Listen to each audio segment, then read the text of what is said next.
Pamagat, ang aking anak na si Maya, isang kuwento ng puso, bola at bandila, nabalot ng matinding pagkabigla ang mundo ng palakasan sa Thailand dahil sa pag-alis ng aking anak.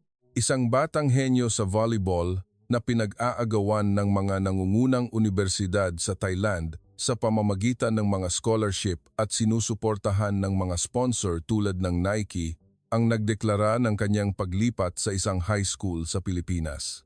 Noong una, hindi ako makapaniwala sa aking narinig. Ang aking anak ay itinuturing na kinabukasan ng volleyball sa Thailand. Ngunit bakit niya pinili ang bandila na may araw at mga bituin? Bilang isang inang Thai, na isang taon na ang nakalipas ay nanginginig sa galit, ngayon, isang taon pagkatapos, handa na akong buksan ang aking puso at isalaysay ang buong kuwento. Ngayon, nauunawaan ko na ang aking anak na babae. Ano ba talaga ang nangyari? Narito ang aking nakagugulat na kuwento. Ako si Kanika. Nakatira ako sa Bangkok. Ipinagkanulo ng aking anak na babae ang Thailand. Alas 7 ng gabi, nakaupo ako na may hawak na malamig na beer sa aming sala sa Thonburi, Bangkok. Pinag-iisipan ang mga salitang binitiwan ng aking anak na si Mali ilang oras lang ang nakalipas na yumanig sa buong buhay ko. Ma, lilipat po ako sa isang high school sa Pilipinas. Sa sandaling iyon, hindi ako makapaniwala. Nasa mesa ang admission letter na may full scholarship mula sa Chulalongkorn University, kasama ang walang tigil na tawag mula sa Thammasat University at Kasetsart University. Ang aking anak, na tinaguri ang kinabukasan ng women's volleyball sa Thailand, ay handang iwan ang lahat para sa Pilipinas. Sorry po ma, pero ito po ang desisyon ko. Pakiramdam ko, lahat ng 17 taon ng buhay ng aking anak na pinaghirapan kong buuin ay nawalan ng saysay sa isang iglap. Ako si Kanika, 45 taong gulang, dating volleyball player, ngayon ay isang PE teacher sa isang high school sa Bangkok. Noong gabing iyon, sa unang pagkakataon, naramdaman kong kinuwestiyon ang aking pagiging isang inang Thai. Sa totoo lang, naramdaman kong pinagtaksilan ako dahil tinalikuran ng aking anak ang pinakamahalagang yaman na aking ipinagmamalaki, ang mundo ng palakasan ng Thailand. Isang taon na ang lumipas mula nang umalis ang aking anak. Kaninang umaga, tiningnan ko ang kanyang bakanteng silid. Sa dingding, nakasabit pa rin ang uniforme ng Thai Youth National Team na may manipis na alikabok. Ang uniformeng iyon ay dating simbolo ng aming pamilya. Ngunit kagabi, pinanood ko sa YouTube ang finals ng National High School Volleyball Championship ng Pilipinas at napaiyak ako. Nakita ko ang aking anak na naglalaro sa ilalim ng pangalang Maya, suot ang jersey number 19 para sa isang sports academy sa Maynila. Kausap niya ang kanyang mga kasamahan sa wikang Filipino, masarap na kumakain ng adobo at yumuyukod sa mga tagahanga pagkatapos ng kanilang tagumpay. Sa larawang iyon, nakita ko ang isang kaligayahan na hindi ko pa nakita sa kanya noon. Ngayon, ikukuwento ko ang nangyari sa nakalipas na taon. Isang masakit, ngunit sa huli magandang paglalakbay ng isang inang Thai na sinubukang unawain ang kanyang anak na pinili ang Pilipinas. Ngunit una sa lahat, kailangan kong ikuwento kung saan nagsimula ang lahat. Paano ko nakilala ang aking asawang Pilipino at bakit sinikap kong palakihin si Mali bilang isang 100% Thai. Noong una, wala talaga akong maintindihan dahil kami ay isang ordinaryong middle class na pamilyang Thai. Mayroon kaming bahay na may swimming pool sa likod bahay sa isang tahimik na kapitbahayan sa Thonburi, sa isang ligtas at magandang school district. At higit sa lahat, si Mali ay purong Thai ipinanganak at lumaki sa Thailand. Siyempre, alam niyang Pilipino ang kanyang ama, ngunit iyon ay isang piraso lamang ng impormasyon. Pinalaki ko si Mali bilang isang tunay na Thai. Ang wika sa bahay ay Thai lamang, ang kulturang itinuro ko sa kanya ay kulturang Thai, at itinanim ko sa kanya ang mga pagpapahalagang Thai. Naniniwala ako na iyon ang pinakamabuti para sa kanyang kinabukasan. Nagsimulang maglaro ng volleyball si Mali sa edad na 7. In-enroll ko siya sa isang community sports club malapit sa aming bahay nang walang masyadong inaasahan. Ngunit sa unang araw pa lang, tinawag ako ng coach. Hun Kanika, espesyal po ang anak ninyo. Hindi pa ako nakakita ng ganitong talento. Mula sa araw na yon, ang buhay ko ay umikot kay Mali. gigising ng 5 ng umaga para sa morning training. Pagkatapos ng klase, may mga practice session sa club. At tuwing weekend, may mga laro, nakakapagod, pero masaya ako. Ang makita si Mali na lumalaki ay ang lahat para sa akin. Sa edad na 12, napili siya para sa Bangkok City Team. Sa edad na 15, nakapasok siya sa Thai Youth National Team. Gumawa ang PPTV HD36 ng isang espesyal na dokumentaryo tungkol sa isang sumisikat na bituin at nakatanggap pa siya ng sponsorship offer mula sa Nike. Ang lahat ay perpekto, ngunit sa araw na iyon, gumuho ang lahat. Gusto ko pong maglaro ng volleyball sa Pilipinas. Noong una, akala ko nagbibiro siya, ngunit seryoso ang mga mata ni Mali at nakikipag-ugnayan na pala siya sa isang sports school sa Pilipinas. Bakit? Bakit mo ginagawa ito? Hindi mo maiintindihan kung ano ang mga pinagdaanan ko. Ang mga salitang iyon ay parang saksak sa aking puso. Ano ang hindi ko naintindihan? Ang buong kwento ay nagsimula 21 taon na ang nakalipas. Nooy ako ang starting setter ng Chulalongkorn University Volleyball Team malapit nang magtapos at pinag-iisipan ang isang profesional na karera. Isang araw, inirekomenda ng isang kaibigan ang isang masarap na kainan sa Sukhumvit area, Kanika. Nasubukan mo na ba ang authentic na pagkaing Pilipino? Ibang mundo iyon. Sa totoo lang, wala akong masyadong inaasahan, ngunit dahil sa kuryosidad, pumunta ako. Ito ay isang maliit na kainan na may karatula na Ramon's Bulalohan. Pagpasok ko, isang kakaibang amoy ng pampalasa ang sumalubong sa akin. Magandang gabi po. Bati sa akin ng isang lalaki sa likod ng counter na may malawak na ngiti. Siya ay matangkad, may salamin, at mukhang matalino. First time niyo po dito? I suggest subukan niyo po ang aming bulalo. Bulalo? Nag-aalangan kong binigkas at ngumiti siya. Huwag po kayong mag-alala. Gagawa ako ng hindi maanghang para sa inyo. Iyon ang aming unang pagkikita ni Ramon, ang aking asawa. Siya ay isang graduate student sa film school at nagtatrabaho part-time sa kainan para sa kanyang matrikula. Ang pagkaing dinala sa akin ay isang malaking mangkok ng malapot at kulay kayumangging sabaw. Medyo nanginginig ang aking kamay nang sumubo ako sa unang pagkakataon. Ngunit nang tumama ang sabaw sa aking bibig, ako'y namangha. Ang lasa ay malinamnam, komplikado, ngunit napakahusay na nagkakatugma. Sobrang sarap. Kumusta po? Wow, napakasarap. Mula noon, 3 beses sa isang linggo akong pumupunta sa kainan na iyon. Kahit sinasabi kong para kumain ng bulalo, ang totoo'y para makita si Ramon. Isang araw, siya ang unang kumausap sa akin. Volleyball player po kayo, di ba? Napanood ko ang laro ng Chulalongkorn. Talaga? Grabe ang spike nyo, hindi ka panipaniwala. At doon, naging mas malapit kami. Ikinuwento ni Ramon na naglalaro rin siya ng volleyball sa Pilipinas noong high school. Ang aming pagkakatulad sa volleyball ang mabilis na nag-ugnay sa amin. Iba ang volleyball sa Pilipinas kumpara sa Thailand. Mas nakatuon ito sa teamwork at napakatibay ng depensa. Puso ang labanan. Interesting.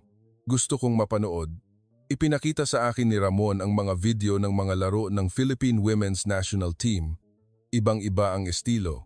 Kung ang Thailand ay tumataya sa bilis at individual na talento, ang Pilipinas naman ay umaasa sa sistema at matibay na depensa.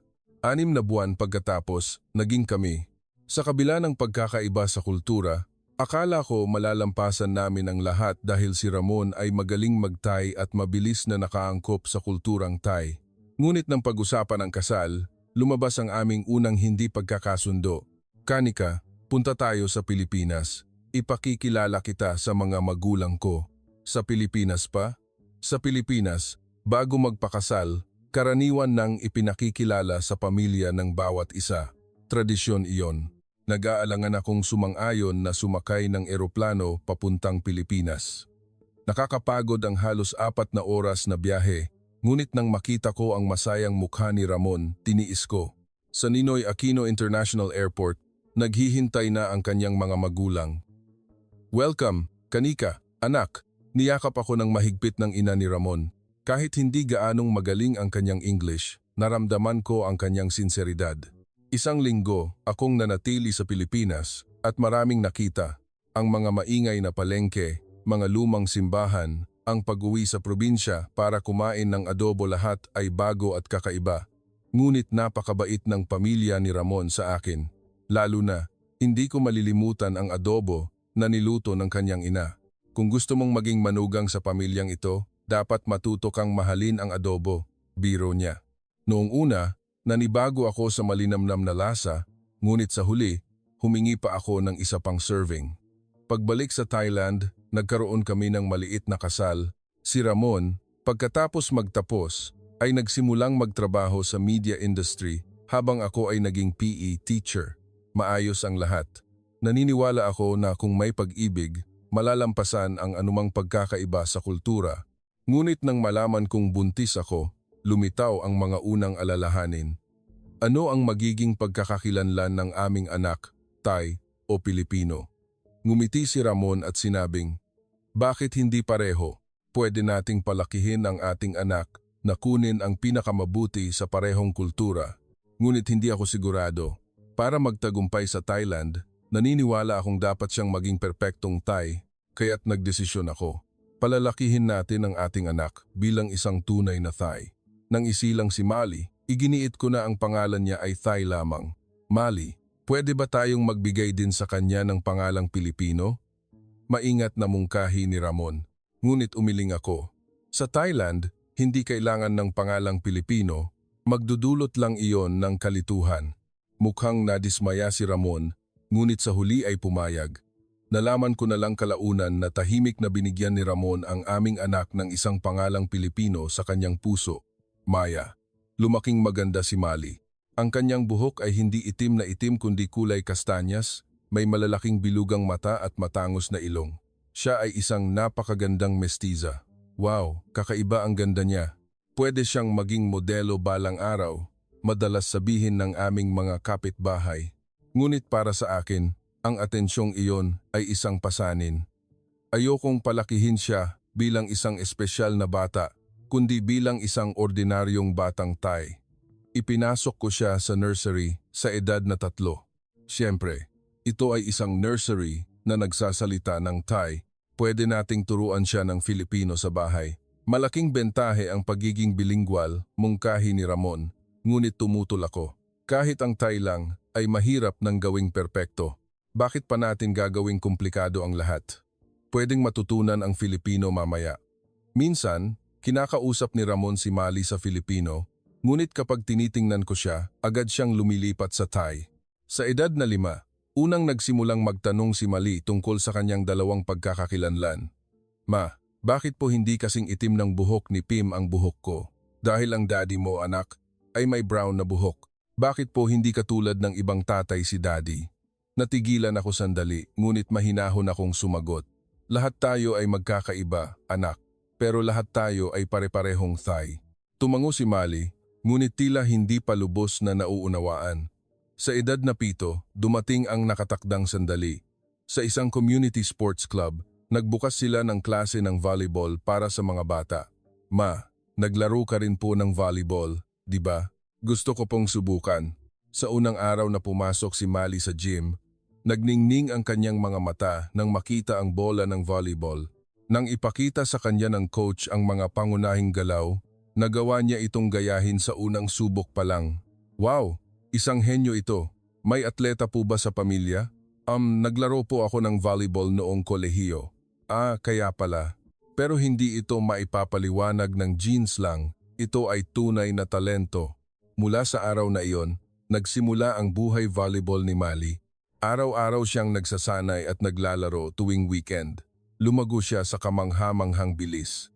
Sa edad na 10, nanalo siya ng Most Valuable Player Award sa kanyang club team. Sa awarding ceremony, sinabi ni Mali, "Mahal ko po si Mama at si Papa at sina Lolo at Lola." Dumating mula sa Pilipinas ang mga magulang ni Ramon para makita sa unang pagkakataon ang kanilang apo. "Ang galing-galing naman ni Maya," sabi ng kanyang lola sa Filipino na ikinagulat ni Mali. "Sino po si Maya?" "Ikaw yon, apo. Ang pangalan mo sa Pilipinas." Nagtatakang tumingin sa akin si Mali. Mabilis akong nagpaliwanag. "Gusto ka lang niyang tawaging ganyan. Huwag mo nang pansinin. Ngunit mula sa araw na iyon, madalas bumubulong si Mali sa harap ng salamin. Maya, sino ba talaga ako? Sa pagbabalik tanaw, marahil doon nagsimula ang kalituhan sa pagkakakilanlan ni Mali. Nang pumasok siya sa middle school, naging mas komplikado ang sitwasyon. Mali, ano ka ba? Thai o Pinoy? Tanong ng isang kaibigan sa unang araw habang nanananghalian. Lito ang mukha ni Mali nang sumagot, Thai ako. Hindi, ibig kong sabihin, ang lahi mo, half. Nagtawanan ng ibang mga bata, marahil walang masamang intensyon, ngunit mukhang nasaktan si Mali. Noong gabing iyon, tinanong niya ako, Ma, ano po ba talaga ako? Ikaw si Mali, at iyon ang pinakamahalaga. Pero sa school, tinatanong nila kung saan ako galing. Sabihin mo, mula sa Bangkok. Hindi po. Ang ibig nilang sabihin, saan galing ang mga ninuno ko? Napabuntong hininga ako. Ang daddy mo ay galing sa Pilipinas at ako ay dito ipinanganak. Pero ang pinakamahalaga, ikaw ay isang Thai. Mukhang hindi kontento si Mali, ngunit hindi na siya nagtanong pa. Sa paaralan, hindi malinaw ang katayuan ni Mali. Para sa mga batang Thai, siya ang lukrueng na Pilipino. Para sa ibang mga half-breed, mukha siyang Thai. Mabuti na lang, sa volleyball team, tanggap siya. Grabe ang palo ni Mali. Kinilala ng kanyang mga kasamahan ang kanyang talento at iyon ang nagpalakas ng kanyang loob.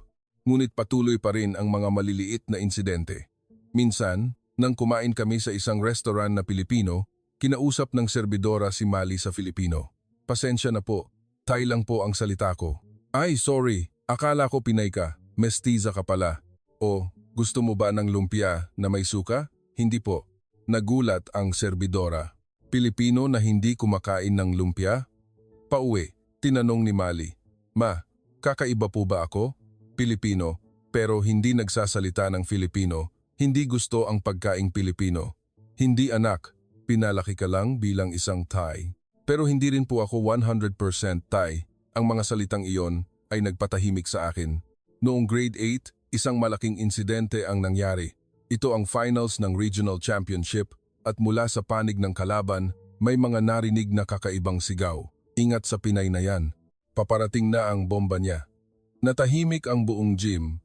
Sinaway sila ng referee ngunit sira na ang mentalidad ni Mali.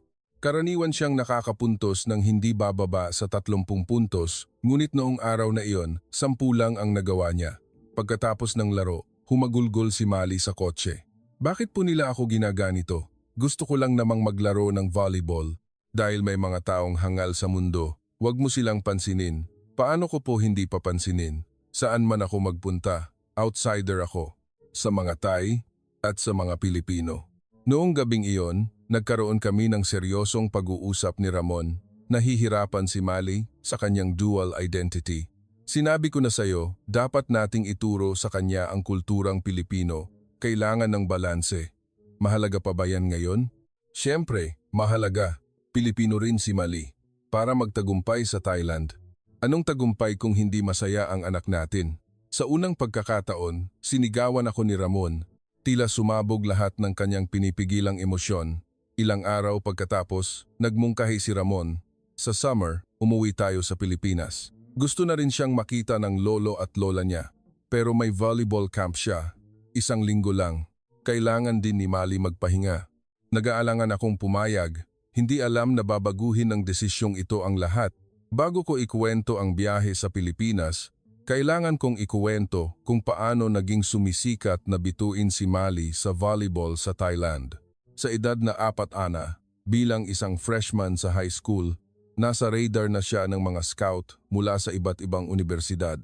Sa kanyang taas na 175 cm, pambihirang vertical leap at likas na ball sense, perpekto ang lahat. Kun kanika, espesyal si Mali. Ang level niya ay lampas na sa high school, sabi ng coach ng paaralan. Ang isang freshman na maging ace player ay unang beses sa kasaysayan ng paaralan. Sa kanyang unang season, nag-average si Mali ng 22 puntos bawat laro. Isang lokal na pahayagan ang naglathala ng artikulo na may headline na Volleyball Prodigy from Thonburi at nagsimulang dumagsa ang mga scout sa aming paaralan. Nagpakita ng interes ang Thammasat University, may kumontak mula sa Kasetsart at gusto ng Chulalongkorn, na mag-alok ng pre-contract. Pakiramdam ko ay lumilipad ako sa tuwa. Ang pangarap na hindi ko natupad ay malapit ng matupad sa pamamagitan ng aking anak. Ganoon ang aking iniisip. Sa edad na 15, isang mas malaking pangyayari ang naganap. Isang tawag mula sa Thailand Volleyball Association. Gusto po naming imbitahan si Miss Mali Sornova sa tryouts para sa Youth National Team. Hindi ako makapaniwala. Karaniwan, ang mga manlalaro ay pumapasok sa team na ito sa edad na 17 o 18. Si Mali ay inimbitahan sa edad na 15. Sa araw ng tryouts, pumunta kami sa training center. May 60 sa mga pinakamagagaling na manlalaro mula sa buong bansa at sa gitna nila, nangingibabaw si Mali. Sino? Yang batang yan. Grabe ang galing. Tingnan mo, yung angle ng atake niya. Imposible. Maging ang ibang mga manlalaro ay namangha sa kakayahan ni Mali. Pagkatapos ng isang linggong pagsusuri, inilabas ang resulta. Mali Sornova, pasado. Siya ang pinakabata sa 18 na pili at higit pa, may puwesto siya sa starting lineup bilang opposite spiker. Sa eroplano pabalik, sabi ni Mali, "Ma, parang panaginip. Ire-represent ako ang Thailand. Karapat-dapat ka diyan, anak." At simula pa lang ito. Sa sandaling iyon, tunay na nagningning ang mga mata ni Mali. Naaalala ko pa ang imahe niya na buong pagmamalaking nakatayo sa unipormeng may watawat ng Thailand. Ang unang international tournament ay sa Pilipinas. Kinakabahan si Mali ngunit naglaro ng mahusay, umiskor ng 11 puntos laban sa Indonesia at 21 laban sa Malaysia. Higit pa rito, nanalo siya ng Best Young Player Award. Ang kinabukasan ng Thailand ay napakaliwanag, sabi ng komentarista ng PPTV. Si Mali, sa isang gabi, ay naging isang pambansang bituin. Pagbalik niya sa paaralan, nagbago ang lahat. Habang naglalakad siya sa hallway, lahat ay bumubulong. Ayan na, ang national player. Papirma tayo. Si Mali ay nalito ngunit masaya. Sa wakas, kinilala siya bilang isang volleyball star, hindi lang bilang isang batang may lahing Pilipino. Dumating ang isang endorsement deal para sa mga batang atleta mula sa Nike. Kahit hindi malaki ang halaga, ang simbolismo nito ay napakalaki. Mali Sornova, ang kinabukasan ng women's volleyball ng Thailand, sabi ng kinatawan ng Nike habang pumipirma ng kontrata. Napaiyak ako habang pinapanood si Mali na nagpo-pose para sa mga larawan. Ang aking anak ay naging isang tunay na kinatawan ng Thailand. Ngunit ang sandali ng kaluwalhatian ay hindi nagtagal. Binago ng COVID-19 ang lahat. Kinansela ang mga torneo, itinigil ang mga pagsasanay. Napilitan si Mali na manatili sa bahay. Sa simula, kaya pa. Nagkakasama kami bilang isang pamilya o nagsasanay siya mag-isa sa likod bahay, ngunit unti-unti nagbago ang hangin. Lahat ito dahil sa Chinese virus na yan. Nagkagulo-gulo na, sabi ng isang estudyante sa online class. Oo nga, kasalanan lahat ng mga Asyano, dagdag ng isa pa. Tumigas ang mukha ni Mali sa screen. Sinaway sila ng guro, ngunit nasaktan na ang kanyang puso. Nagsimulang mangyari ang isang bagay na katulad, ngunit nakatutok sa mga Pilipino. Dahil sa tumataas na tensyon sa politika, dumami ang hate crimes laban sa mga may lahing Pilipino. Isang araw, naranasan ni Ramon ang isang hindi magandang insidente pauwi mula sa tindahan. Umuwi ka sa bansa mo, Pinoy. Sigaw ng isang tao at tinulak siya. Mabuti na lang at hindi siya gaanong nasaktan, ngunit wasak ang kanyang loob. Nang marinig ito ni Mali, nagtanong siya, "Pa, ano po bang mali ang ginawa natin?" "Wala tayong ginawang mali, anak. Ang problema ay nasa mga taong walang alam." Ngunit nanatiling madilim ang mukha ni Mali. Ilang araw pagkatapos, isang mas nakagugulat na pangyayari ang naganap. Sa Instagram ni Mali, nagsimulang lumitaw ang mga mapanirang komento. "Pekeng Thai, umuwi ka sa Pilipinas mo, magre-representa sa Thailand." Isang malaking biro, inihagis ni Mali ang kanyang smartphone at isinara ng malakas ang pinto ng kanyang silid. "Bakit po nila ako ginaganito? Dito naman ako ipinanganak." Noong gabing iyon, sa unang pagkakataon, sinabi niya, "Ma, gusto kong malaman kung anong lugar ang Pilipinas." Sa ikalawang taon ng pandemya, lumala ang sitwasyon. Nagbukas muli ang mga paaralan, ngunit hindi na tulad ng dati ang kapaligiran.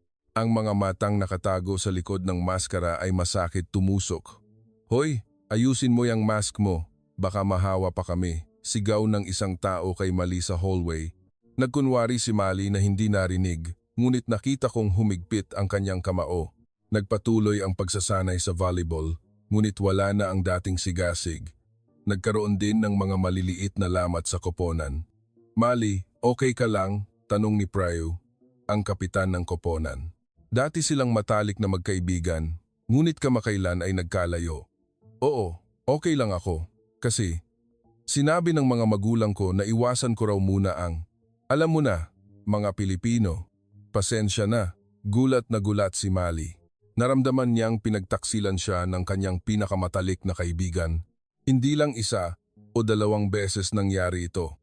Hindi na siya iniimbitahan sa mga party ng team at ang mga usapan sa locker room ay tumitigil kapag pumapasok siya. Sila ay magkakasama lamang sa court. Sa labas, siya ay isang outsider. Isang araw, isang malaking insidente ang naganap. Ito ay isang laro laban sa isang matagal ng karibal. Paglabas ni Mali sa court, mula sa panig ng mga tagahanga ng kalaban, umalingaw-ngaw ang mga sigaw. "Pinoy! Pinoy! Pinoy!" Natigil ang laro. Kinuha ng aming school principal ang mikropono at nanawagan ng kaayusan, ngunit sira na ang kapaligiran. Noong araw na iyon, naglaro si Mali ng kanyang pinakamasamang laro. Ang kanyang mga serve ay hindi tumatawid sa net. Ang kanyang mga spike ay lumalabas. Tila wasak na ang kanyang espiritu. Sa ikatlong set, lumapit si Mali sa coach at sinabi, "Hindi ko na po kaya. Palitan niyo na po ako." Iyon ang unang beses na siya mismo ang humiling na mailabas sa laro. Pagkatapos ng laro, pagkasakay namin sa kotse, humagulgol si Mali. "Ma, hindi ko na kaya." "Ang alin, anak?" "Volleyball. Ang pagre-representa sa Thailand. Isang mahirap na yugto lang ito. Malalampasan din natin." "Hindi ma, hindi mo naiintindihan. Hindi mo alam kung gaano kasakit araw-araw. Hindi ako Thai, hindi sa mata ng lahat." Noong gabing iyon, hinubad ni Mali ang kanyang uniforme ng Thai Youth Team at itinago ito sa ilalim ng kanyang aparador. Kinabukasan, isang nakagugulat na tanawin ang aking nakita. Si Mali ay tutok na nanonood sa kanyang laptop. Ito ay isang laro mula sa UAAP Volleyball Tournament. "Anong pinapanood mo?" "Philippine Women's Volleyball, UAAP." "Bakit mo yan pinapanood?" "Kuryusidad lang po. Ang mga manlalaro sa screen ay maaaring hindi kasing lakas, ngunit nagpakita sila ng kamangha-manghang depensa.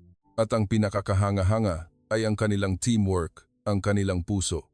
Ang paraan ng kanilang pagyakap at pag-cheer sa isa't isa ay nagpakita ng isang matibay na samahan." "Wow, ang galing. Hindi matangkad ang player na yan, pero ang ganda ng technique." Nagningning ang mga mata ni Mali. Iyon ang ekspresyon na matagal ko nang hindi nakikita. Ilang araw pagkatapos, sinabi ni Ramon, "May sakit ang lola." Sa summer, umuwi tayo sa Pilipinas.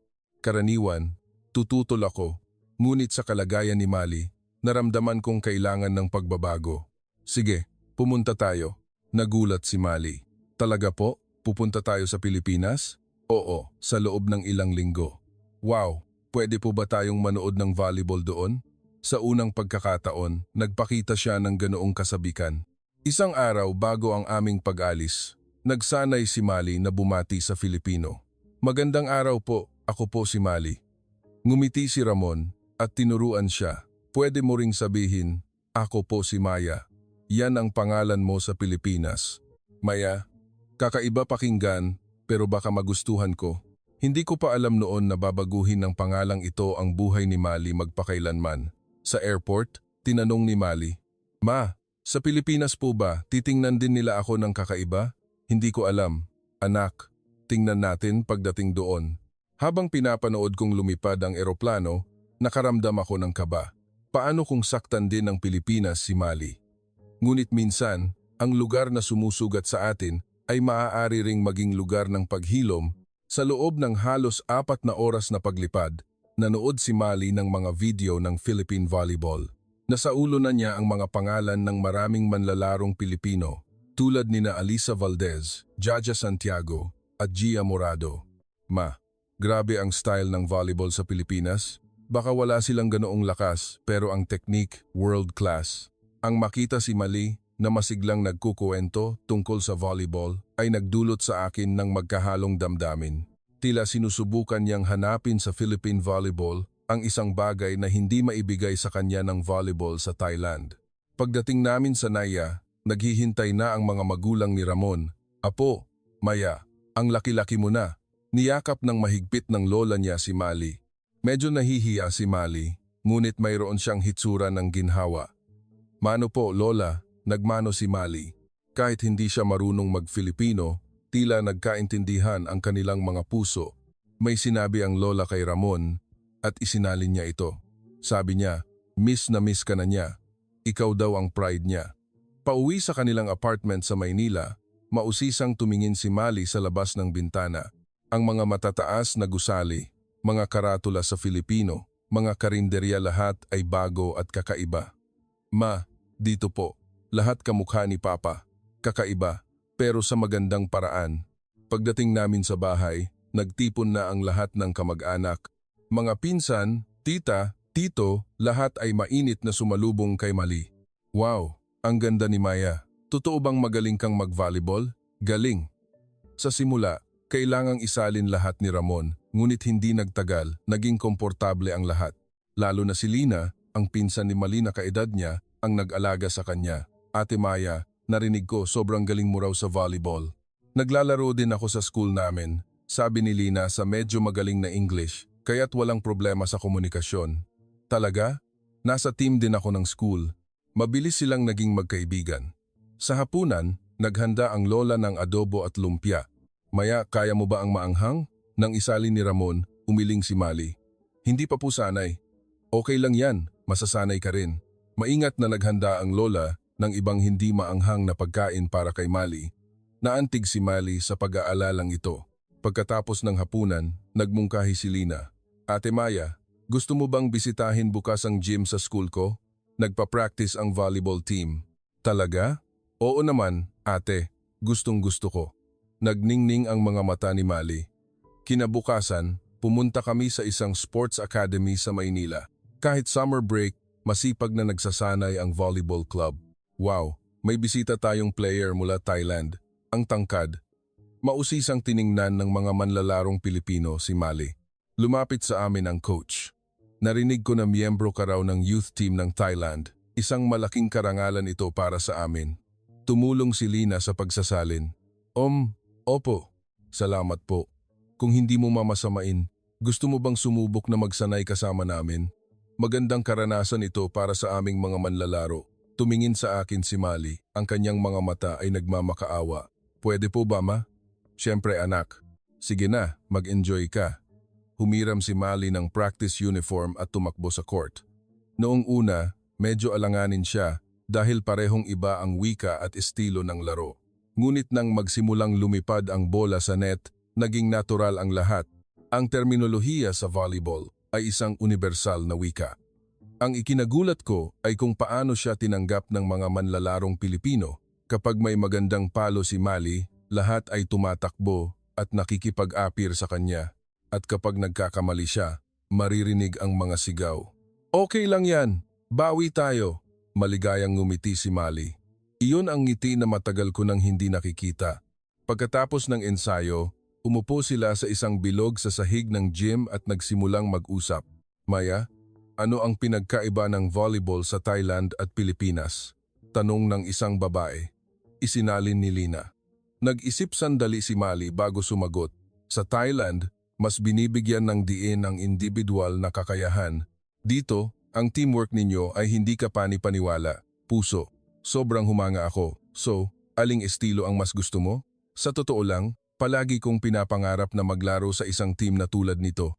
Natahimik ang lahat sa mga salitang iyon. Tumayo ang kapitan, lumapit at niyakap si Mali. "Maya, kung gusto mong maglaro kasama namin, laging bukas ang pinto para sa iyo. Pamilya tayo dito." Namuo ang luha sa mga mata ni Mali. Pag-alis namin sa gym, sinabi ni Mali, "Ma, dito po, hindi ko kailangang maging espesyal."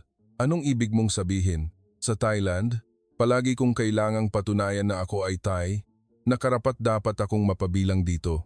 Dito, pakiramdam ko, tanggap ako kung sino ako." Noong gabing iyon, nakipagpalitan si Mali ng contact info sa mga babae sa Philippine Volleyball Club. Ang mga mensahe sa pinaghalong Thai, English at Filipino na kanilang ipinapadala ay nagdulot sa akin ng kakaibang pakiramdam.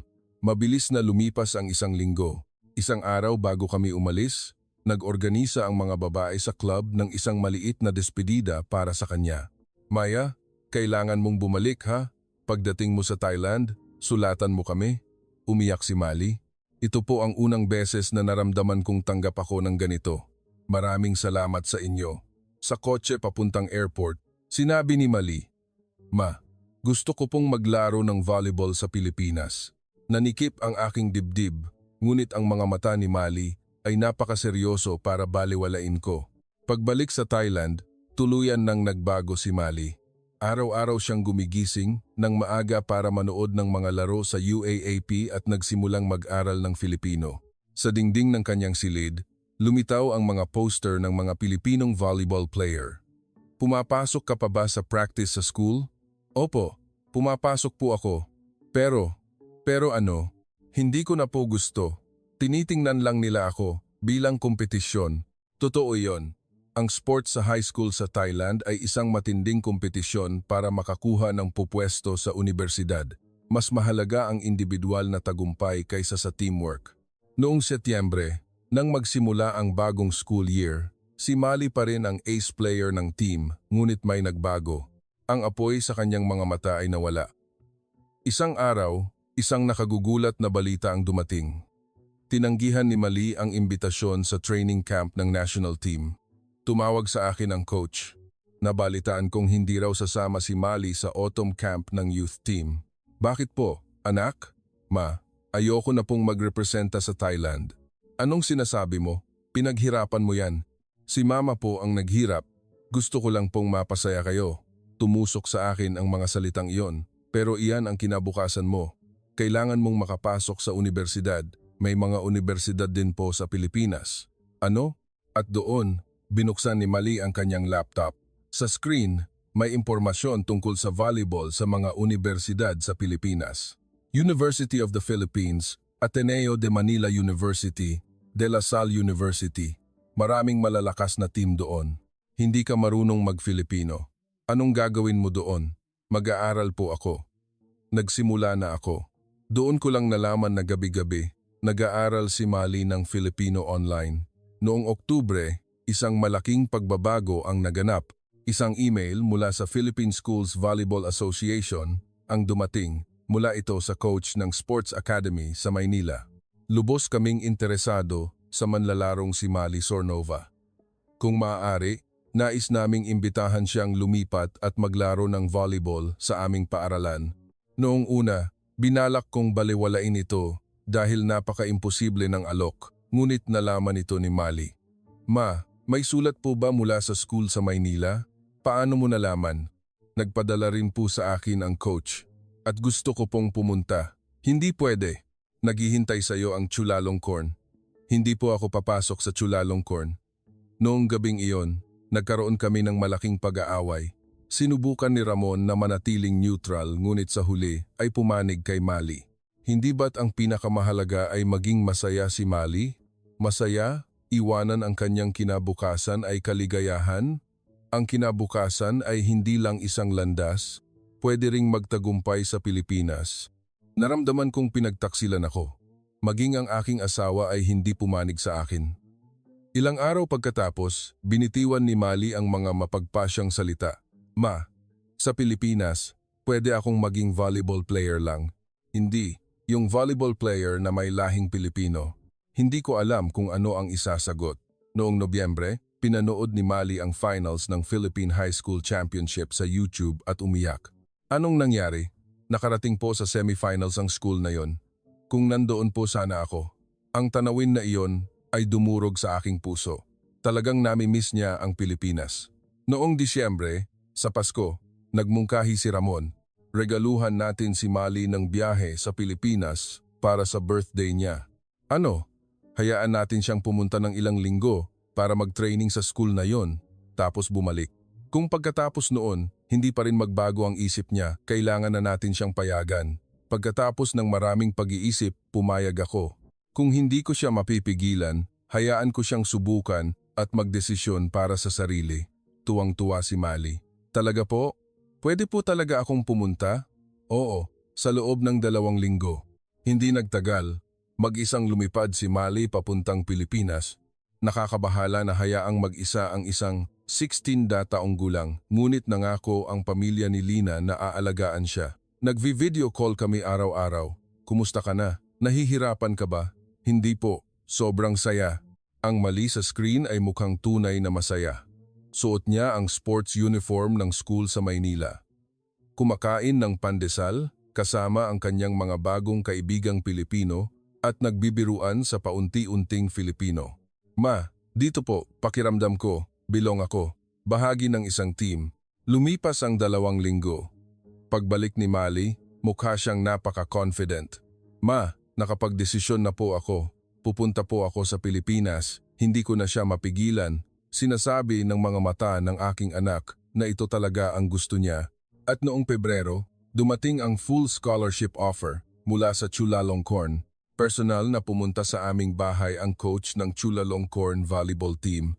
Si Mali ang manlalarong hinahanap namin.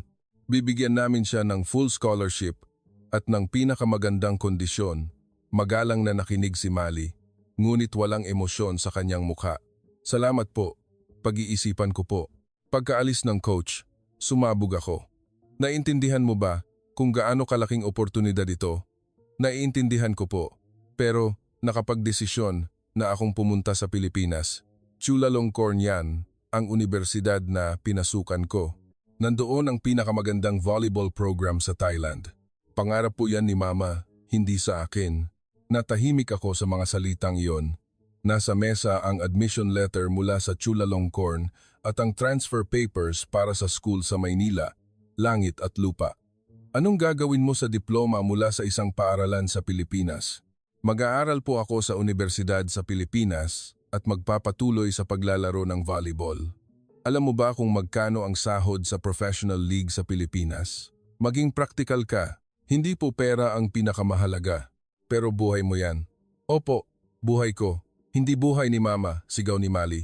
Hindi ko pa siya nakitang ganoon. Sinubukang mamagitan ni Ramon ngunit hindi nagtagumpay. Kalma lang kayong dalawa. Mali, ginagawa ko lahat ng ito para sa'yo. Para sa akin, o para sa pangarap na hindi natupad ni Mama?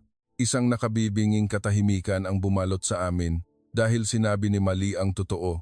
Para ba talaga kay Mali ang iniisip ko o para sa sarili ko? Isang linggong Cold War ang nagpatuloy. Nagkikita lang kami sa hapunan ngunit hindi nag-uusap. Isang gabi, narinig ko ang pag-iyak mula sa silid ni Mali. Nag-alangan ako sa labas ng pinto, ngunit sa huli ay kumatok ako. Mali, pwedeng pumasok si Mama? Opo. Nakaupo si Mali sa kama at tinitingnan ang mga litrato kasama ang kanyang mga kaibigang Pilipino. Siguro nahihirapan ka. Kung naiintindihan po ako ni Mama, hindi sana magiging mahirap. Natatakot akong magsisikabalang araw. Nagsisisi na po ako. Bawat araw na nandito ako sa Thailand ay isang pagsisisi. At doon, ibinigay sa akin ni Mali ang kanyang diary. Nakasulat dito ang mga salitang pinaghalong Thai at Filipino. Ngayong araw sa practice, tinukso na naman akong Pinay. Nagkunwari ang coach na hindi narinig. Hanggang kailan ko kailangang patunayan na Thai ako.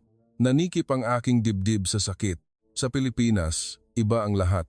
Tinanggap ako agad. Tinatawag nila akong Maya. Sabay-sabay kaming kumakain. Pakiramdam ko, bahagi ako ng isang tunay na team. Pero Thai ka. Talaga po, bakit walang tumitingin sa akin bilang isang Thai? Hindi ako makasagot. Ilang araw pagkatapos, tumawag ang school counselor. Kun kanika, narinig kong tinanggihan daw ni Mali ang Chulalongkorn. Totoo po ba? Hindi pa po siya nakakapagdesisyon. Interesado rin po ang ibang universidad. Tamasat, Kasetsart, salamat po. Pag-iisipan namin. Ibinaba ko ang telepono at napabuntong hininga. Bakit niya tinatanggihan ang isang oportunidad na kinaiinggitan ng lahat? Noong gabing iyon, sinabi ni Ramon sa seryosong tono, "Mahal, payagan mo na si Mali. Seryoso ka ba? Kung saan hindi masaya ang isang tao, hindi siya magtatagumpay. Pumunta tayo sa Thailand para sa isang mas magandang buhay, di ba? Hinahanap din ni Mali ang kanyang mas magandang buhay. Ang ibig mong sabihin mas magandang buhay sa Pilipinas? Para kay Mali, marahil oo. Noong Marso, hindi ko na maantala ang desisyon. Kailangan ng sagot ng Chulalongkorn at kailangan ng school sa Maynila na malaman kung kailan siya lilipat. Nagkaroon kami ng family meeting. Male, huling tanong ko na, sigurado ka bang gusto mong pumunta sa Pilipinas? Opo, hindi ka magsisisi? Kung hindi po ako pupunta, pagsisisihan ko ito habang buhay. Matatag ang mga mata ni Mali. Kung ganoon, may isang kondisyon. Kailangan mong ipasa ang Filipino Language Proficiency Test, at least level 4. At lahat ng bakasyon, uuwi ka. Pangako po. Lumapit si Mali at niyakap ako. Ma, mahal na mahal po kita. Salamat po sa pag-unawa. Sa totoo lang, hindi ko naiintindihan. Nagpasya lang akong igalang ang desisyon ng aking anak. Ilang araw pagkatapos, nagpadala ako ng isang magalang na rejection letter sa Chulalongkorn. Maikli lang ang sagot. Ikinalulungkot namin. Good luck kay Mali sa kanyang future endeavors. Sa kabilang banda, isang welcome message ang dumating mula sa school sa Maynila. Hinihintay na namin ang aming player na si Maya. Tutulungan namin siyang maging pinakamahusay, wala nang atrasan. Aalis si Mali papuntang Pilipinas. Ika-25 ng Abril, Suvarnabhumi International Airport. Mas kaunti ang bagahe ni Mali kaysa sa inaasahan ko. 2 maleta at isang bag para sa kanyang bola. Iyon na ba ang lahat para sa 17 taon ng buhay? Dala mo na ba lahat ng kailangan mo? Opo, ma. Ang iba, sa Pilipinas ko na po bibilhin. Bakit parang napakaikli ng daan patungo sa check-in counter? Hindi nagtagal, nasa security check na kami. Hanggang dito na lang po kayo. Ang mga salita ng security guard ang nagpabalik sa akin sa realidad. Talagang ihahatid ko na ang aking anak. Niyakap ng mahigpit ni Ramon si Mali. Mag-iingat ka, anak. Kung may problema, tawagan mo agad si Papa. Opo, pa. Mahal ko po kayo. Ako naman. Niyakap ko si Mali at tumulo ang aking mga luha. Pasensya na kung pinilit kita. Hindi po, ma. Kayo po ang pinakamagaling na ina. Pumili lang po ako ng ibang landas. Maging masaya ka, ha? Pangako po. Pinanood ko si Mali na dumaan sa security check. Lumingon siya at kumaway. Ang tanawin ay parang noong unang araw niya sa paaralan. Biglang tumakbo pabalik si Mali sa akin. Ma, muntik ko nang makalimutan. Kumuha siya ng isang sulat mula sa kanyang bulsa at inilagay sa aking kamay. Basahin niyo po ito kapag lumipad na ang eroplano. At tumakbo na naman siya. Sinundan ko ng tingin ang kanyang likod hanggang sa mawala siya. Sa kotse pa uwi, binuksan ko ang sulat. Mahal kong mama, salamat po sa pag-aalaga sa akin sa loob ng 17 taon. Ang desisyon ko po ay siguradong nakasakit sa inyo. Pasensya na po. Ngunit, ma, mas mahal ko po kayo kaysa sa inaakala ninyo. Nagsimula akong maglaro ng volleyball dahil gusto kong maging katulad ninyo. Nagsikap akong mag-training para mapasaya kayo. Hindi ko po malilimutan ang hitsura ng pagmamalaki sa inyong mukha nang isuot ko ang uniforme ng Thai national team. Ngunit ma, sa Thailand, pakiramdam ko ay nasasakal ako. Araw-araw kailangan kong patunayan na kabilang ako dito, na may karapatan akong mapabilang, pagod na po ako. Sa Pilipinas, sa unang pagkakataon, naging ako ang sarili ko. Kapag tinatawag nila akong Maya, sa hindi maipaliwanag na dahilan, kumakalma ang puso ko. Para bang natagpuan ko ang isang nawawalang bahagi ng aking sarili. Sinubukan ninyo akong palakihin bilang isang perpektong Thai, di ba po? Dahil naniniwala kayong iyon ang pinakamabuti para sa akin. Naiintindihan ko po. Ngunit ma, hindi ako pwedeng maging perpektong Thai dahil Pilipino rin ako. Kahit hindi ninyo ito itinuro sa akin, dumadaloy sa aking mga ugat ang dugong Pilipino. Nang unang beses kong tunay na natikman ang pagkaing Pilipino, nang tawagin ako ni Lola na aking Maya, nang sumigaw ako ng laban. Kasama ng mga kaibigan ko sa Pilipinas, may isang bagay na nag-click. Hindi po ako taksil. Sinusubukan ko lang pong maging buo, para si Mali na Thai at si Maya na Pilipino ay maging isa. Naniniwala akong balang araw, maiintindihan din ninyo kung bakit ko pinili ang landas na ito, kung bakit ito napakahalaga para sa akin. Magsisikap po ako ng husto sa Pilipinas. Pangako, magiging anak ako na maipagmamalaki ninyo. Siguro lang, hindi sa paraang inyong inasahan. Nagmamahal, Ma. Nang sobra-sobra, ang iyong mali. Humagulgol ako habang binabasa ang sulat. Inakbayan ako ni Ramon. Nag-mature na talaga ang anak natin. Pag-uwi, binuksan ko ang pinto ng silid ni Mali. Sa bakanteng silid, tanging ang uniforme ng Thai Youth Team ang nakasabit. Sa ilalim nito, may isang note. Ma, iiwan ko po ito dito dahil bahagi rin po ito ng kung sino ako. Pero mula ngayon, susubukan kong magsuot ng ibang uniforme. Kinabukasan, naging kakaiba ang normal na buhay. Gumising ako at wala si Mali. Sa hapunan, may bakanteng upuan. Kumusta na si Mali? Tanong ng isang katrabaho. Paiwas akong sumagot. Nag-aaral na po siya sa isang malakas na volleyball school sa Pilipinas. Ano? Bakit? Mas maganda ang kondisyon dito. Wala akong maisagot. Isang linggo pagkatapos, isang video call mula kay Mali ang dumating. Ma, okay lang po ako. Ang Mali sa screen ay suot ang school uniform ng paaralan sa Maynila. Mukha siyang isang ordinaryong Pilipinang high school student. Kumusta ang school? Nasasanay na po. Mahirap ang pag-aaral, pero tinutulungan ako ng mga kaibigan ko. May ingay sa likod. Maya, pa-hello kami. Sumilip ang kanyang mga kaibigang Pilipino sa camera. Hello po, tita. Okay lang po si Maya dito. Maya, sa gitna ng mga nagtatawa ng babae, malawak ang ngiti ni Mali. Iyon ay isang tunay at malayang ngiti na bihirang makita sa Thailand. Pagkatapos ng tawag, magkahalo ang aking damdamin. Masaya akong makita siyang masaya.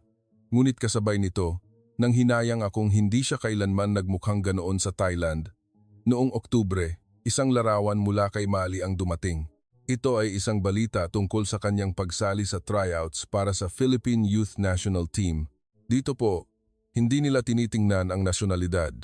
Tinitingnan lang nila ang kakayahan. Noong Nobyembre, isa pang balita ang dumating. Ma, nakapasok po ako sa final selection ng youth team. Ano? Hindi ako makapaniwala. 3 buwan pa lang siya sa Pilipinas. Congrats, anak. I'm so proud of you. Iyon ang unang pagkakataon na binati ko siya mula sa kaibuturan ng aking puso. Noong Disyembre, bago magpasko, umuwi si Mali para sa bakasyon. Ang Mali na sinalubong ko sa airport ay malaki na ang ipinagbago. Siya ay confident, may masayang mukha, at higit sa lahat, mukha siyang payapa. Ma, miss na miss ko po kayo. Ako rin, anak. Hindi ka ba pumayat? Mabigat po ang training, pero masaya. Pauwi. Kausap ni Mali ang isang tao sa telepono sa Filipino. Kahit hindi pa matatas, napaka-natural. Ang galing mo nang mag-Filipino, araw-araw ko pong ginagamit, kaya nasanay na po. Sa hapunan, gumamit si Mali ng kutsara tinidor para kumain. Oh, kumakain ka na ng pagkaing Pilipino? Opo, marami na po akong kinakain pero hindi pa rin po kaya ang maanghang. Napansin ko ang maraming maliliit na pagbabago. Ang natural na paggamit ng kubyertos, ang paraan ng pagbati na parang Pilipino at paminsan-minsan may mga salitang Filipino na isinisingit sa usapan. Ma, malaki na po ba ang pinagbago ko? Oo, pero mukha kang napakasaya. Sobra pong saya. Para bang unang beses kong natagpuan ang lugar ko. Nag-isip ako sa mga salitang iyon. Ibig sabihin, sa buong panahong iyon, hindi ko nabigyan ang aking anak ng tunay na lugar sa buhay. Natapos ang 2 linggong bakasyon, oras na para bumalik sa Pilipinas. Ma, sa susunod, huwag na po kayong iiyak. Hindi ako iiyak, sanay na ako. Ngunit umiyak na naman ako. Ngunit sa pagkakataong ito, ibang luha. Hindi dahil sa lungkot, kundi dahil sa pagmamalaki sa paglago ng aking anak. Enero, nagsimula ang bagong taon. Unang bagong taon na wala si Mali. Isang araw, nanood ako sa YouTube at nagulat. Lumabas si Mali sa isang video na may pamagat na Philippine High School Volleyball Championship. Isang import bayan na tumutulong sa team? Hindi po. Siya ay isang official member ng Manila Sports Academy, sabi ng komentarista. Pinanood ko ang video ng laro. Si Mali ay naging ibang-ibang manlalaro. Dati, madalas siyang mag-isang maglaro. Ngayon, siya ay isang tunay na team player. Naging setter siya mula sa pagiging spiker. Mula sa isang finisher, naging isang playmaker. Nagbasa ako ng mga komento. Ang galing ni Maya. Hindi ba siya Pilipino? Ang laro niya, purong Pinoy. Siguradong champion ang Manila Sports Academy ngayong taon. Naramdaman ko ang pagmamalaki, ngunit kasabay nito, may kaunting pait. Sa Thailand, siya ang atletang may lahing Pilipino. Sa Pilipinas, siya ay naging atletang si Maya. Ilang araw pagkatapos, nagpadala sa akin si Mali ng isang video. Ma, gawa po ito ng media club ng school. Ito ay isang 10 minutong dokumentaryo na may pamagat na Isang Araw sa Buhay ni Maya. Gising ng 6 ng umaga, morning training, pag-aaral, tanghalian kasama ang mga kaibigan, evening training, paggawa ng takdang aralin. Ito ay isang normal na buhay ng isang Pilipinang high school student, ngunit perpektong nakasabay si Mali. Sa interview portion, noong una po, hindi ako kumakain ng maanghang at hindi marunong mag-Filipino. Pero napakabait ng mga kaibigan ko at tinuruan nila ako ng lahat. Sumingit ang isang kasamahan sa tabi niya. Sobrang sipag ni Maya. Maging kami, nagugulat. Ngayon, medyo may punto na siyang taga Maynila. Ang paraan ng kanilang pagtawa ay napaka-natural. Ang goal mo ba ay makapasok sa national team? Opo. Gusto ko pong irepresenta ang Pilipinas. Pangarap ko po yan. Habang pinapanood ang video, naisip ko, ito ba talaga si Mali o si Maya? Simple lang ang sagot. Pareho sila. Noong Pebrero, isang hindi kapani-paniwalang balita ang dumating. Ma, napili po ako sa official lineup ng Philippine Youth National Team. Talaga? Ang galing, anak. Sa Abril, may Asian Youth Championship sa Thailand. Congrats, anak. I'm very proud of you. Sa pagkakataong ito, 100% tapat. Hindi mahalaga kung aling bansa ang kanyang kinakatawan. Ang mahalaga ay natutupad ng aking anak ang kanyang pangarap. Noong Marso, nagsimula ang Philippine National High School Volleyball Championship. Gabi na sa oras ng Maynila, ngunit pinanood ko ito ng live. Nakarating sa semifinals ang Manila Sports Academy.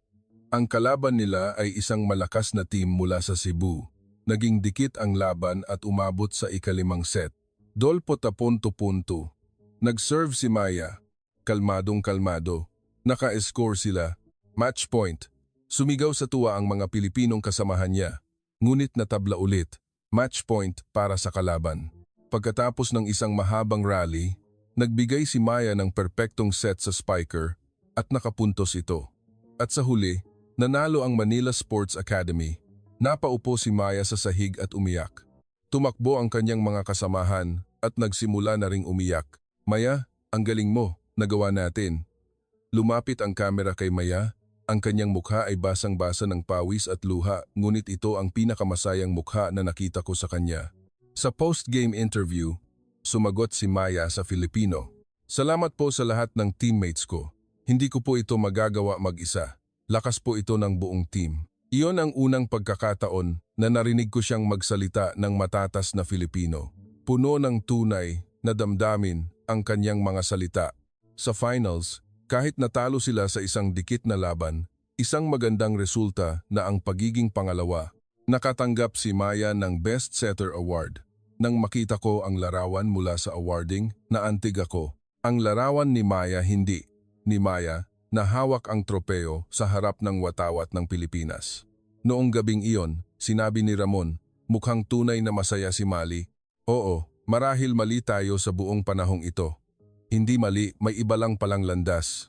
Noong Abril, sa wakas ay pumunta ako sa Pilipinas para panoorin ang aking anak na maglaro sa international stage. Sa eroplano, marami akong naisip. Naalala ko ang aking mga taon sa kolehiyo, ang pagkabigla nang lumipat mula sa probinsya patungong Bangkok. Taga-isan ka? Puro palayan doon, di ba? Ang punto mo, parang probinsyana. Ito ay isang magarbong lugar, ngunit malamig. Lahat ay mukhang mayaman at sunod sa uso. At ako, isang probinsyana. Sa volleyball club din. Kanika, pangalan ng taga-bukid. Magaling maglaro, pero ang pananalita. Tanging ang coach ang kumilala sa akin. Kanika, isa kang diamante na hindi pa napapakinis. Kapag napakinis, ikaw ang magiging pinakamahusay. Tiniis ko. Dahil lang sa mga salitang iyon, nagsanay akong mag-isa gabi-gabi. Sinubukang gayahin ang mga babae sa Bangkok, binago ang aking pananamit. Pagkatapos ng 2 taon, sa wakas ay kinilala ako. Nakapasok ako sa starting lineup, naging bahagi ng team. Ngunit minsan, namimiss ko ang aming tahanan, ang somtum ng aking ina, ang bukid ng aking ama, ang malawak na palayan. Doon, hindi ko kailangang magsikap na maging espesyal. Bakit ko itinulak si Mali sa parehong paghihirap? Siguro dahil ayokong maranasan ng aking anak ang parehong hirap na dinanas ko. Akala ko, kung palalakihin ko siyang isang tunay na taga-Bangkok mula sa simula, magiging maayos ang lahat. Ngunit si Mali, mula pa ng isilang, ay isang outsider sa isang paraan. Ayoko lang aminin. Sa airport, habang naghihintay ng flight, nag-text ako kay Mali, papunta na si Mama. Good luck, anak. Cheer kita. Ma, pupunta po talaga kayo? Ang saya ko po. Pagdating ko sa arena sa Maynila, naghihintay na si Mali sa lobby. Ma, si Mali, sa uniforme ng Philippine National Team, ay tumakbo sa akin. Ang araw at mga bituin sa kanyang dibdib ay napakatingkad. Kumusta ka? Mas lalo po akong lalakas ngayong nandito kayo. Binati ko ang Pilipinong coach. Kayo po pala ang nanay ni Maya. Welcome po. Napakasipag po ni Maya. Mabilis siyang nakaangkop sa team. Lahat ay pumupuri kay Maya. Ang unang laro ay laban sa South Korea. Habang nakaupo ako sa stands, isang grupo ng mga Pilipinang nanay ang umupo sa tabi ko. Ay, kayo po ang nanay ni Maya? Malaki po ang inaasahan namin sa kanya. Napakagaling niya. Ang mga taong hindi ko kilala ay nag-cheer para sa aking anak. Hindi ko ito naranasan sa Thailand. Nagsimula ang laro. Nasa starting lineup si Maya, from the Philippines, number 7. Maya Sornova, nang tawagin ang kanyang pangalan, umalingaw-ngaw ang mga sigaw mula sa stands. Maya, laban, kumaway si Maya. Mukha siyang natural at komportable. Ang laro ay naging one-sided. Ang mga set ni Maya ay perpekto, at ang Philippine team ay gumalaw na parang isang makina, at isa na namang puntos mula sa set ni Maya. Puno ng pagmamalaking sabi ng komentarista. Ang pinakahumanga sa akin ay ang leadership ni Maya. Patuloy niyang pinapalakas ang loob ng kanyang mga kasamahan at sa mga huddle, aktibo siyang nagbibigay ng opinyon sa Filipino. Mga ate, subukan natin ang quick attack. Kahit hindi perpekto, nagkaintindihan sila ng mahusay. Nanalo sila 3-5-0. Si Maya ang may pinakamaraming assists. Pagkatapos ng laro, inalok ako ng mga Pilipinang nanay ng pagkain. Para po sa inyo, nanay ni Maya. Ang galing ng Maya natin. Ang init ng kanilang pagtanggap ay nagpaluha sa akin. Wala nito sa Thailand. Sa gabi, nagkaroon kami ng oras para kay Mali. Kumusta? Ma, napanood niyo po ang laro? Iba na po ako, di ba? Hindi na po ako nag-iisa. Anong ibig mong sabihin? Sa Thailand po, may pressure na kailangan kong maging magaling. Kung magkakamali ako, pupunahin ako. Kasi may lahi siyang Pilipino. Palagi akong kailangang may patunayan. Natahimik sandali si Mali bago magpatuloy. Dito po, bahagi lang ako ng team. Kung magkakamali ako, okay lang, dahil tutulungan ako ng lahat. Doon ko po naintindihan kung ano ang isang tunay na team. Naantig ako, pasensya na kung pinilit kita. Hindi po yon kasalanan ni Mama. Siguro po ganoon din kayo tinuruan, di ba? Na kung gustong magtagumpay sa Thailand, kailangang maging perpekto. Totoo iyon. Ganoon ako namuhay buong buhay ko. Pero, Ma, nakahanap po ako ng lugar kung saan hindi kailangang maging perpekto. Isang lugar kung saan tanggap ako kung sino ako. Noong gabing iyon, hindi ako makatulog sa hotel room. Ngayon ko lang napagtanto kung gaano kakitid ang aking pananaw. Nagtakda ako ng isang pamantayan ng tagumpay at ipinataw ito sa aking anak. Ngunit si Mali, natagpuan niya ang kanyang sariling landas. Natagpuan ang kaligayahan na hindi ko inaasahan. Sa semifinals, kalaban nila ang China, isang malakas na team, ngunit lumaban ang Pilipinas hanggang sa huli. Pagkatapos ng isang matinding laban sa 5 set, natalo sila, ngunit ginawa ni Maya ang lahat ng kanyang makakaya. Pagkatapos ng laro, lumapit sa kanya ang coach ng China at sinabi, "Isa kang mahusay na setter." Nakakuha ng magaling na manlalaro ang Pilipinas. Sa laban para sa bronze medal, nanalo sila. Sa sandaling iyon, niyakap ni Maya ang kanyang mga kasamahan at umiyak. Salamat sa lahat mga ate. Mahal ko kayong lahat. Sa awarding ceremony, itinaas ang watawat ng Pilipinas. Inilagay ni Maya ang kanyang kamay sa dibdib at nakinig sa pambansang awit. Kahit hindi niya ito makanta ng perpekto, ang kanyang tindig ay puno ng respeto. Sa sandaling iyon, naintindihan ko, si Mali ay hindi isang taksil, siya ay isang matapang na pioneer na natagpuan ang kanyang pagkakakilanlan sa pagitan ng dalawang kultura. Pagkabalik ko mula sa Pilipinas, maraming nagbago. Una, nagsimula akong mag-aral ng Filipino dahil gusto kong makausap si Mali. Anong ginagawa mo? Nag-aaral ako ng Filipino. Kung gusto kong makausap ang anak ko, kailangan kong matuto. Nagulat at natuwa si Ramon. Sa wakas, binuksan mo na ang iyong isip. Medyo huli na yata. Hindi pa huli, matutuwa si Maya. Noong Mayo, ang finals ng Philippine High School Volleyball Championship. Sa unang pagkakataon sa loob ng 3 taon, pumasok sa finals ang Manila Sports Academy. Sa pagkakataong ito, pumunta ako sa Pilipinas. Kasama ko si Ramon, puno ang arena sa Maynila. Napakarami ng mga tagahanga ng Manila Sports Academy. Maya, Maya. Sa tuwing maririnig ko ang sigaw na iyon, nanginginig ako sa emosyon. Ang kalaban ay ang defending champion. Mas mahina sila sa papel, ngunit may pagkakaisa ang Manila Sports Academy. Sila ay isang team na pinamumunuan ni Maya. Matapos matalo sa unang set, nanalo sila sa ikalawa at ikatlong set. Sa ika-4 na set, lamang sila ng 20. At doon, nasaktan ang daliri ni Maya. Timeout. Bumalik si Maya sa bench. Namamaga ang kanyang daliri. Kaya mo pa ba? Tanong ng coach. Opo, kaya po. Pagkatapos bendahan, bumalik siya sa court. Alam kong masakit mag-set, ngunit hindi ito ipinakita ni Maya. 24,023 match point. Nagkunwari si Maya na magseset, ngunit tumalon siya at umatake. Ganap na nalito ang mga blocker ng kalaban. Puntos. Nanalo ang Manila Sports Academy sa set na ito at sa score na 3,001 naging kampeon. Naging isang dagat ng luha ang arena. Niyakap ni Maya ang kapitan at matagal na umiyak. Nagawa natin. Maya, salamat sa iyo. Habang pinapanood kong itaas ni Maya ang tropeo ng kampeonato at sumisigaw sa tuwa, umiyak din ako. Ang nakatayo doon ay hindi ang Mali na aking pinalaki, kundi ang Maya na lumago sa sarili niyang lakas. Pagkatapos ng awarding, tumakbo si Maya sa akin. Ma, nakita niyo po, champion kami. Nakita ko anak. I'm so proud of you. Biglang humagulgol si Maya. Ngayon, naiintindihan na po ako ni Mama, di ba? Siyempre, pasensya na kung huli na. Lumapit din si Ramon at yumakap.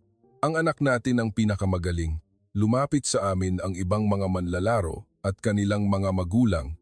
Nanay ni Maya, maraming salamat po. Naging champion kami dahil kay Maya. Lahat sila ay taos-pusong nagpasalamat sa amin.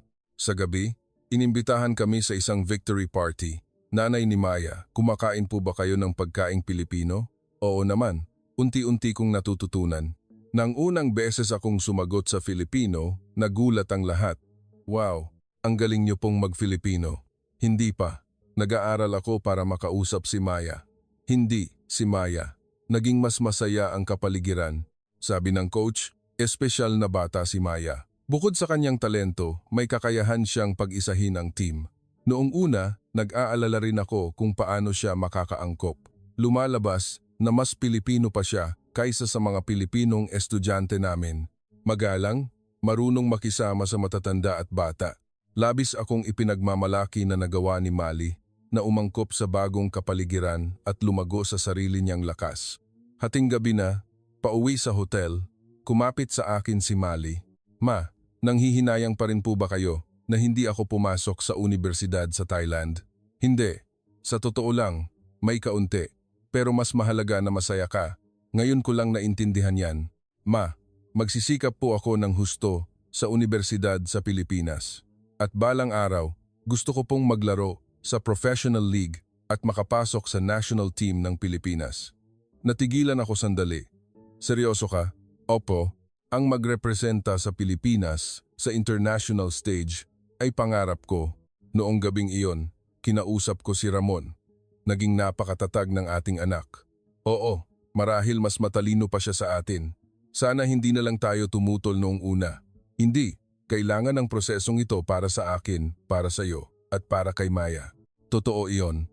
Ang proseso ng hidwaan at pagkakasundo na ito ang nagpatibay sa aming pamilya. Kinabukasan, bago umalis ng Pilipinas, inihatid kami ni Maya sa airport. Ma, sa susunod, uuwi po ako sa Thailand sa summer break. Siyempre, anak, laging naghihintay ang silid mo. Mahal kita, Ma, at salamat sa pagbibigay sa akin ng kalayaan. Mahal din kita, anak. Kahit ikaw si Mali o si Maya, ikaw pa rin ang anak na ipinagmamalaki ko. Mula sa eroplano, tumingin ako sa labas at nag-isip. Ang aking anak ay hindi isang taksil. Mas matapang siya kaysa sa akin. Isang babaeng may malawak na puso na kayang yakapin ang parehong kultura.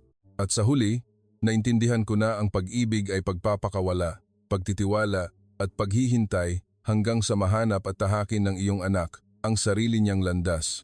Iyan ang buong kuwento ni Kanika, isang inang Thai na noong una ay itinuring ang kanyang anak na taksil, ngunit sa huli ay naunawaan na ang kanyang anak ay hindi nagtaksil kundi pumili ng isang matapang na landas upang hanapin ang kanyang dalawang pagkakakilanlan. Ngayon, si Maya ay nasa huling taon na ng high school sa Pilipinas at naghahanda para sa kolehiyo. Maraming unibersidad na ang nag-aalok sa kanya ng scholarship at patuloy siyang matagumpay na naglalaro para sa Philippine Youth National Team. Siguro, sa loob ng ilang taon, makikita natin ang isang espesyal na imahe, isang atletang ipinanganak sa Thailand ngunit kinakatawan ang Pilipinas, lumalaban para sa watawat na may araw at mga bituin sa entablado ng mundo.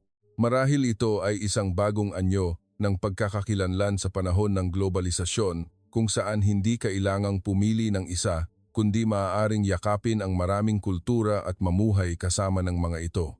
At iyon ay hindi isang kahinaan kundi isang kalakasan. Ngayon, si Kanika ay mas magaling ng mag-Filipino. Kapag nag-video call siya sa kanyang anak, hindi na niya sinasabing I love you sa English kundi sa Filipino na kanyang natutunan. Mahal kita, anak.